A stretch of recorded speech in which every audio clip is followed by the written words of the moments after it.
Movie के start में हमें एक लड़का दिखाया जाता है। वो एक बहुत बड़ी बिल्डिंग की पिक्चर्स ले रहा था। उसको एक बहुत ही अच्छी स्टोरी की तलाश थी ताकि उससे उसको बहुत सारे पैसे मिल सकें। उसको पैसों की भी बहुत ज्यादा जरूरत थी। खैर अब वो उस बिल्डिंग के अंदर जाता है जिस बिल्डिंग की वो बाहर से कब से पिक्चर्स ले रहा था। इस बिल्डिंग के बारे में इस लड़के ने ये सुना था कि यहाँ पर बहुत ही अजीबोगरीब चीजें होती रहती हैं। लोगों का कहना था ये पूरी बिल्डिंग हॉन्टेड है। इसी वजह से ये लड़का बिल्डिंग के अंदर आया था ताकि ये अंदर आकर ये जान पाए कि इस बिल्डिंग में क्या है। इस लड़के का नाम जीकू था। उसको अपने पीछे एक छोटा बच्चा खड़ा हुआ नजर आता है। ये जैसे ही पीछे मुड़कर देखता है तो वो बच्चा गायब हो जाता है। जीकू वहाँ पर जाकर इस बिल्डिंग के केयर टेकर या फिर मैनेजर से मिलता है। वो उस मैनेजर से इस बिल्डिंग में पैरानॉर्मल एक्टिविटीज के बारे में पूछता है और मैंने सुना है कि इस बिल्डिंग में सब कुछ अजीब होता है। जीकू अपना टेप रिकॉर्डर ऑन करता है। खैर अब वो मैनेजर उसको बताने के लिए तैयार भी हो जाता है।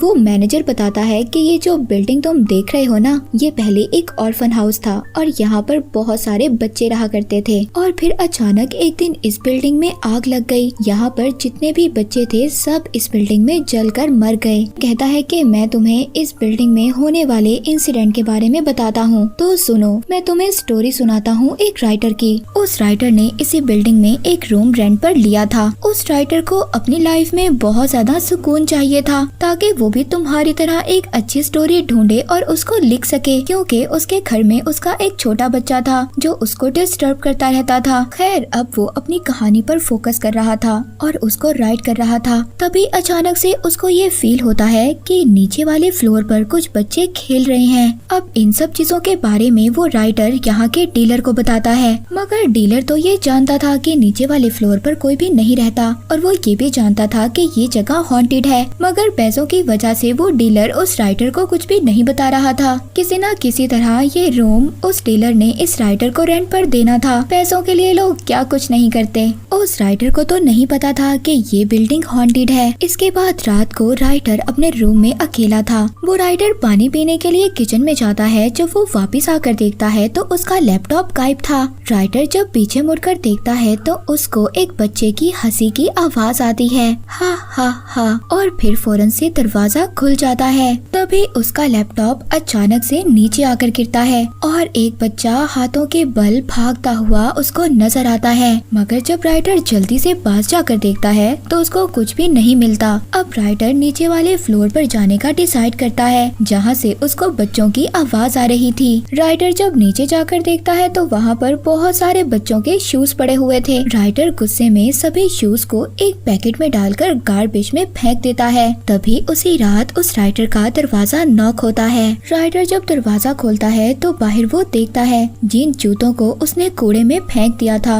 वो जूते दोबारा से उसके रूम के बाहर पड़े थे। फिर दोबारा से राइटर का दरवाजा नॉक होता है। राइटर जब अपने दूसरी साइड पर देखता है तो उसको वही जले हुए बच्चे दिखाई देते हैं। राइटर बहुत ज्यादा डर जाता है और नीचे गिर जाता है। उन जले हुए बच्चों की सोल्स रूहें उल्टी लटकी हुई थी जो कि उस राइटर को वहीं पर मार देती हैं। कहानी दोबारा से प्रेजेंट में आती है जीकू पर। जीकू अब उस मैनेजर से पूछ रहा था कि एंड में उस राइटर का क्या हुआ। इस बात पर उस बिल्डिंग का मैनेजर जीकू से कुछ भी नहीं कहता। वो बहुत ही वियर्ड बात करता है। कहता है कि तुम मुझे अपने बारे में कुछ बताओ। और जीकू को यहाँ पर मैनेजर एक बात कहता है कि हमें हमेशा इस बात का ख्याल रखना चाहिए कि हम किसको अपना बना रहे हैं। मैनेजर जीकू से कहता है कि अच्छा चलो मैं तुम्हें एक और स्टोरी सुनाता हूँ। जीकू को दरअसल एक हॉन्टेड एक हॉरर स्टोरी चाहिए थी जो बहुत ज्यादा अच्छी हो, अदरवाइज उसकी जॉब जा सकती थी। दूसरी कहानी वो मैनेजर जीकू को सुनाता है। ये कहानी एक फार्मासिस्ट लड़की की थी जो बहुत ज्यादा प्यारी थी। वो अपने रूम में शॉवर लेकर आई थी और उसके रूम में एक रेडियो चल रहा था जिस पर ये न्यूज चल रही थी। उस रेडियो में ये न्यूज चल रही थी कि एक आदमी ने अपनी बीवी और अपने 9 साल के बेटे का मर्डर कर दिया है और पुलिस वाले उस आदमी को ढूंढ रहे हैं। मगर वो लड़की अपनी मदर से बात कर रही थी। उसकी मदर अपनी बेटी को समझा रही थी किसी के साथ भी रिलेशनशिप में मत आना, क्योंकि उसकी मदर को उसके फादर से धोखा मिल चुका था और इसीलिए ये एडवाइजेस वो अपनी बेटी को दे रही थी। लेकिन वो लड़की अपनी मदर की बातें नहीं सुनती और फोन कट कर देती है। तभी वहाँ पर हम उसके साथ एक लड़के की पिक्चर देखते हैं। यहाँ पर हमें पता चलता है कि ये लड़की तो पहले ही अपने फ्रेंड के साथ रिलेशनशिप में थी। अब रात को उसका वही फ्रेंड उसके घर पर आता है। वो बहुत ज्यादा टेंशन में था। ये लड़की अपने फ्रेंड से पूछती है कि क्या हुआ। वो लड़का बताता है कि हमारे बारे में मेरी वाइफ को सब कुछ पता चल गया है और कुछ दिन के लिए मुझे तुम्हारे साथ ही रहना होगा। वो लड़की कहती है कि कुछ दिन क्या, तुम सारी जिंदगी मेरे साथ रह सकते हो।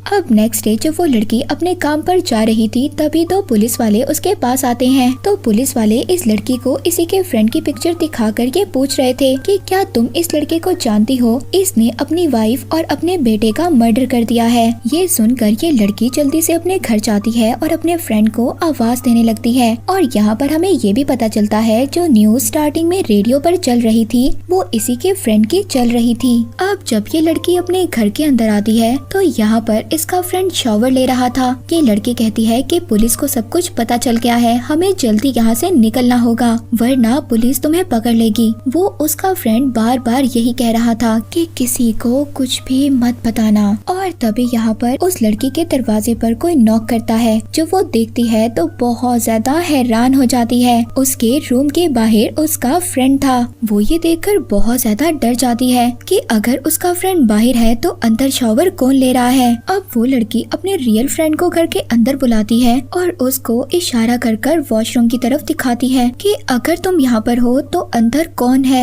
उसका फ्रेंड भी ये नोटिस करता है कि बाथरूम के अंदर उसी जैसा एक आदमी शॉवर ले रहा था। मगर तभी ये दिखाया जाता है कि इस लड़के ने अपनी वाइफ और अपने बेटे को कैसे मारा। उसके हाथ में एक हथौड़ी दिखाई जाती है जिससे उसने अपनी वाइफ और अपने बेटे का मर्डर किया था। तभी आसपास का सीन चेंज हो जाता है और घर की जो वॉल्स थी वो खून से भर जाती हैं और जो शॉवर ले रहा था वो कोई इविल स्पिरिट थी। वो कहती है कि मैंने तुम्हें कहा था ना तुम किसी को कुछ भी नहीं बताओगी। और इसी के साथ स्क्रीन ब्लैक हो जाती है, यानी कि उस इविल स्पिरिट ने उस लड़की और उसके फ्रेंड को भी मार दिया होगा। और ये स्टोरी सुनाने के बाद वो मैनेजर अपनी तीसरी कहानी स्टार्ट करता है। ये कहानी उसी डीलर की थी जिसने राइटर को रूम रेंट पर दिलवाया था। जिस डीलर ने राइटर को ये नहीं बताया था कि ये बिल्डिंग हॉन्टेड है। हम उस डीलर को देखते हैं जो टेबल पर बैठा खाना खा रहा था और वो बैठा किसी से बातें कर रहा था। हमें ऐसा फील होता है कि वो डीलर अपनी वाइफ के साथ बैठा बातें कर रहा था।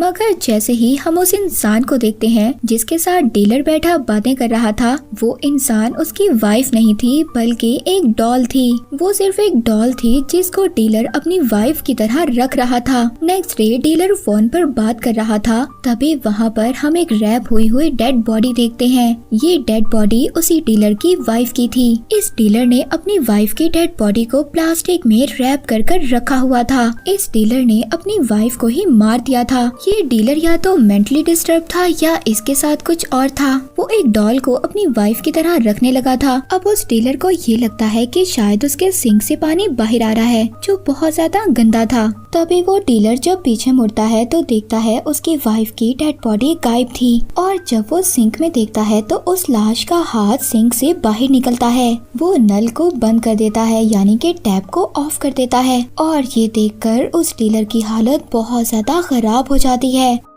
इसके बाद नेक्स्ट सीन में हमें दिखाया जाता है यही डीलर अगले दिन उसी डॉल के साथ बैठा खाना खा रहा था और तभी अचानक से इसको दोबारा से सिंक से आवाजें आने लगती हैं। जब वो सिंक की तरफ देखता है तो अचानक से उसकी डॉल पीछे से गिर जाती है। जब वो डॉल की तरफ देखता है तो उसके सामने उसकी बीवी की लाश थी। ये सब चीजें देखकर डीलर बहुत ज्यादा डर गया था और अब उसने खुद को एक रूम में लॉक कर लिया था। लेकिन उसको ऐसी आवाजें आ रही थी कि जैसे उसकी बीवी की डेड बॉडी प्लास्टिक से बाहर निकल रही हो और वो एक कबर्ड में छुप जाता है। तभी जो उसकी डॉल थी ना वो उसके पीछे आ जाती है और यहीं पर सीन कट हो जाता है। अब यहाँ पर मैनेजर ने चीकू को 3 कहानियाँ सुनाई थी। चीकू डीलर की स्टोरी सुनने के बाद उसी डीलर के पास जाता है जो अभी तक जिंदा था। वो मरा नहीं था मगर उस डीलर के दोनों हाथ कट चुके थे। इस बिल्डिंग, इस मेंशन में जो भी कोई चीज थी उस चीज ने उस उस डीलर के हाथ काट दिए थे। उसको मारा नहीं था मगर वो ऑलमोस्ट बहुत ज्यादा पागल हो गया था। मगर यहाँ पर डीलर कुछ अजीब सी बातें बोलता है। वो कल्ट के बारे में बोलता है, कुछ चर्च के बारे में बोलता है, मगर जीगू को डीलर की बातें कुछ समझ नहीं आती। जीगू अब ये तीनों स्टोरीज लेकर अपने पब्लिशर के पास जाता है। जीगू का पब्लिशर कहता है, देखो कहानियाँ तो बहुत ज्यादा अच्छी हैं और बहुत ज्यादा हॉरर भी हैं, मगर तुम्हें इस कहानियों को और ज्यादा बड़ा करना होगा जिससे ऑडियंस का इंटरेस्ट बढ़ेगा और तुम्हें पैसे मिलेंगे। जीगू को पैसों की भी जरूरत थी, तो अब वो दोबारा से उसी बिल्डिंग के अंदर जाता है, उसी मैनेजर के पास। वो उस मैनेजर के पास आकर कहता है कि मुझे और ज्यादा स्टोरी सुनाओ, मुझे और ज्यादा कहानियाँ चाहिए। वो मैनेजर हंसकर कहता है कि तुम्हें अभी भी ये कहानियाँ थोड़ी लग रही हैं, तो तुम्हें इस मेंशन से चले जाना चाहिए क्योंकि यहाँ पर सिर्फ यही कहानियाँ थी। मगर जीगू को अब मैनेजर पर गुस्सा आ गया था। सुनो मेरी बात, तुम्हें मुझे कहानियाँ सुनानी होंगी। यहाँ पर जितने भी इंसिडेंट हुए हैं तुम्हें मुझे उनके बारे में बताना होगा और इसके लिए मैं कुछ भी देने के लिए तैयार हूँ। वो अपना रिकॉर्डर निकालता है और मैनेजर से स्टोरी सुनता है। वो केयर टेकर यहाँ पर हंसने लगता है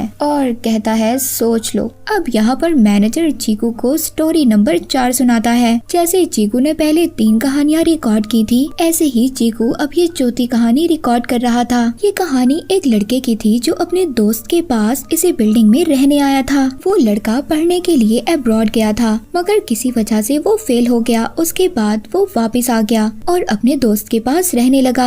अब वो लड़का खैर अपने फ्रेंड से मिलता है और बहुत ज्यादा खुश होता है। वो लड़का अपने फ्रेंड के फेस पर देखता है जिसके फेस पर बहुत सारे पिंपल्स बने हुए थे। उसके पिंपल्स में काफी ज्यादा इचिंग हो रही थी जो काफी ज्यादा अजीब था। और वो लड़का अपने फ्रेंड के घर में जब खाना देखता है तो खाना बहुत ज्यादा गला सड़ा था। उस लड़के का फ्रेंड खाना ऐसे खा रहा था जैसे खाना बहुत ज्यादा टेस्टी और फ्रेश हो। वो अपने फ्रेंड को देखकर बहुत ज्यादा हैरान हो रहा था। जब उस लड़के का फ्रेंड अगले दिन अपने काम पर चला जाता है तो लड़का पीछे से जब उसका घर देखता है, वो उसके फ्रिज को ओपन करता है तो खाना तो बहुत ज्यादा गला सड़ा पड़ा था। वो अपने फ्रेंड के घर की सफाई कर देता है, मगर जब वो अपने फ्रेंड का रूम देखता है तो उसके रूम से बहुत ज्यादा बदबू आ रही थी क्योंकि उसके फ्रेंड के रूम में बहुत ज्यादा ब्लैक मोल्ड थे, यानी कि उसके रूम में फंगस लगी हुई थी और वहाँ पर उसके फ्रेंड और उसके पेरेंट्स की एक पिक्चर लगी हुई थी। वो पिक्चर तो बहुत ज्यादा गंदी थी, उस पर भी फंगस लगी हुई थी।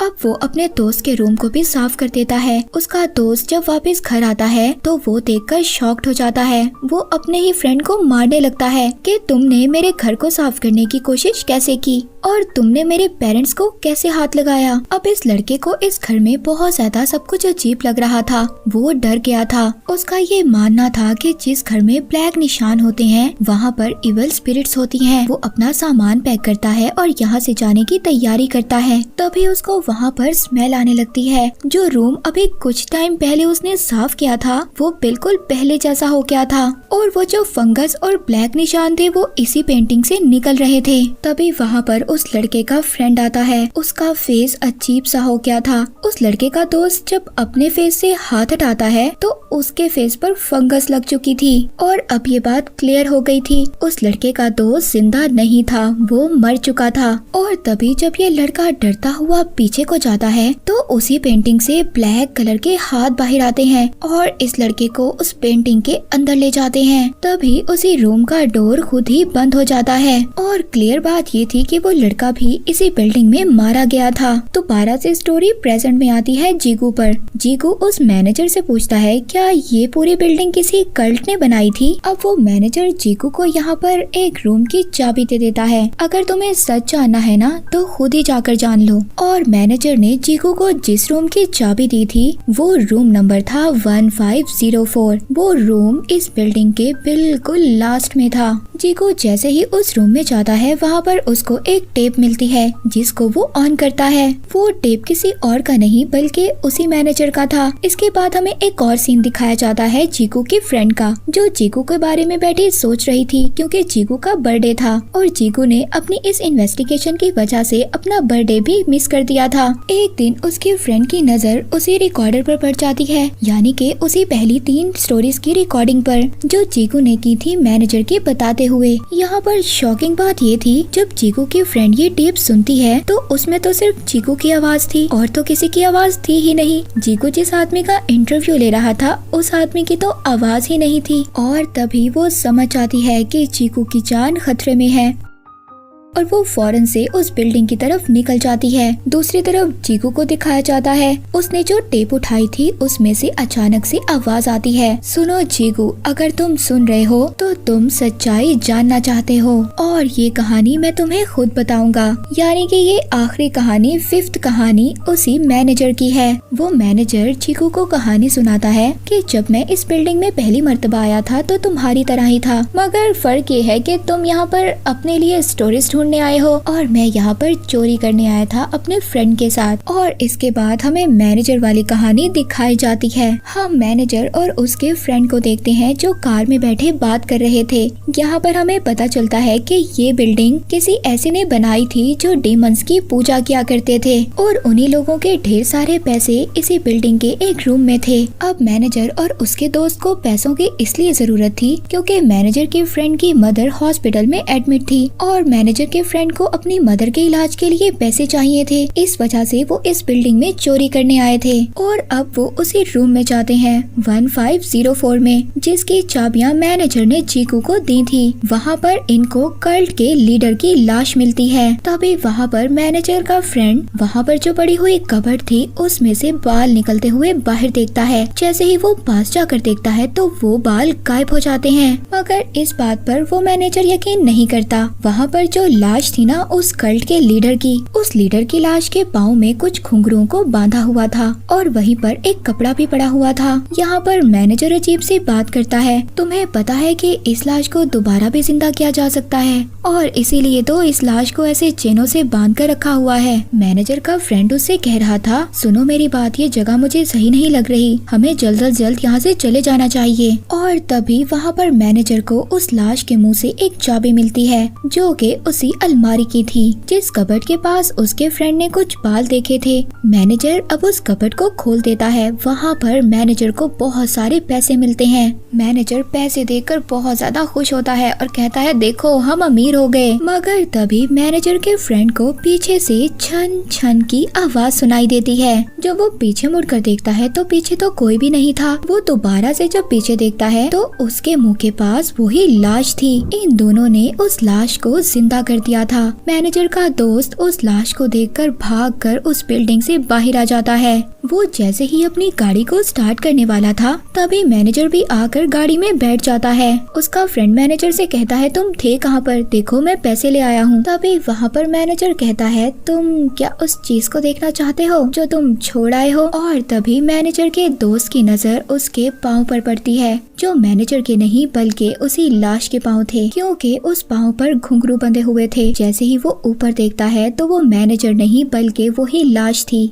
वो मैनेजर की शक्ल में उसके दोस्त के पास आई थी और तभी वो मैनेजर के दोस्त को भी मार देती है। इसके बाद सीन शिफ्ट होता है दोबारा जीकू पर। जीकू को भी वही लाश नजर आती है। वो दोबारा से जाकर उसी कबर्ड में छुप जाता है जिस कबर्ड में से मैनेजर ने पैसे निकाले थे। तभी वहाँ पर वही मैनेजर आ जाता है, जीकू मैंने तुम्हारे साथ जितना भी वक्त गुजारा बहुत अच्छा था और मैं तुम्हें बहुत ज्यादा मिस करूंगा। ये कहकर जाते जाते वो जीकू का ही रूप ले लेता है और इसको देखकर जीकू बहुत ज्यादा हैरान हो जाता है। अब यहाँ पर इस स्टोरी में हमें पता चलता है जो इर्द गिर्द के चर्च के लोग थे उनको ये बात पता चल गई थी कि इस बिल्डिंग के अंदर डेविल वर्शिप होती है और इसके बाद कल्ट के लीडर की लाश को इसी रूम में बंद कर दिया गया था जिस पर कुछ घुंघरू बांध दिए गए थे और उसे एक पावर से कैद कर दिया था और पैसों की लालच में मैनेजर ने सारी गड़बड़ कर दी जिस वजह से वो लाश दोबारा से जिंदा हो गई। जितने भी लोग यहाँ पर रहने आए थे मैनेजर ने सबको मार दिया था और उस लाश को जो बेस्ट लगता था वो उसी की शक्ल ले लेती थी। अब जीकू उस कबर्ड में हमेशा के लिए बंद हो गया था। अब वहाँ पर जीकू की फ्रेंड आ जाती है। वो जब जीकू को वहाँ पर देखती है तो वो हैरान हो जाती है। उसकी आईज अचानक से ब्लैक हो जाती हैं और वो एक अजीब सी स्माइल देता है, यानी कि वो कोई और नहीं बल्कि वही कल्ट का लीडर था जो कि एक इविल स्पिरिट है। मगर जीकू की फ्रेंड समझ गई थी ये जीकू नहीं है। ये मूवी यहीं पर एंड हो जाती है।